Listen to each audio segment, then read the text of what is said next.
Ang sagot ng Biblia. 1 Pedro 4:12. Mga minamahal, huwag na kayong magtaka sa mabibigat na pagsubok na inyong dinaranas, na para bang ito ay di pangkaraniwan. Ang Apostol Pedro ay nagbigay ng babala sa mga mananampalataya na huwag magulat o magtaka sa mga pagsubok na kanilang dinaranas. Sa halip, ito ay dapat ituring na isang normal na bahagi ng buhay Kristiyano. Ang mga pagsubok ay hindi isang hindi inaasahang pangyayari kundi isang pagkakataon upang patunayan ang kanilang pananampalataya.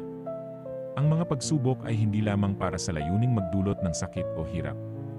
Sa katunayan, ang mga ito ay may layunin na subukin at linisin ang ating pananampalataya. Sa mga pagsubok, ang ating mga katangian at katatagan ay natutuklasan at nahuhubog.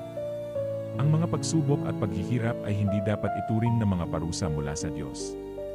Sa halip, ang mga ito ay mga pagkakataon upang lumago at lumalim sa ating relasyon sa Kanya. Ang mga pagsubok ay nagsisilbing apoy na pumapanday sa ating pananampalataya, tulad ng ginto na nalilinis sa apoy. Ang talatang ito ay nag-udyok sa mga mananampalataya na makibahagi sa mga paghihirap ni Kristo. Sa ganitong paraan, nagiging bahagi tayo ng Kanyang kaluwalhatian sa hinaharap. Ang ating mga pagdurusa ay nagiging daan upang makilala natin ang Kanyang lakas at tulong sa ating mga buhay. Sa kabila ng hirap na dulot ng mga pagsubok, hinikayat tayo na magalak. Ang kagalakan sa gitna ng pagsubok ay nagmumula sa kaalaman na ang Diyos ay kasama natin at ang Kanyang Espiritu ay nasa atin.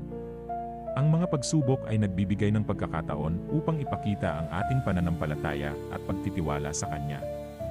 Ang buhay Kristiyano ay puno ng mga pagsubok, ngunit hindi tayo nag-isa. Sa halip na magtaka o mawalan ng pag-asa, dapat tayong magalak at lumapit sa Diyos, na nagbibigay ng lakas at kaginhawahan sa gitna ng mga pagsubok. Ang ating pananampalataya ay pinatibay sa mga pagkakataong ito, at sa huli, tayo ay magiging bahagi ng Kanyang kaluwalhatian. Sana may natutunan tayo mga kapatid sa talatang ito.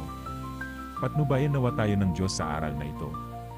Salamat sa Diyos.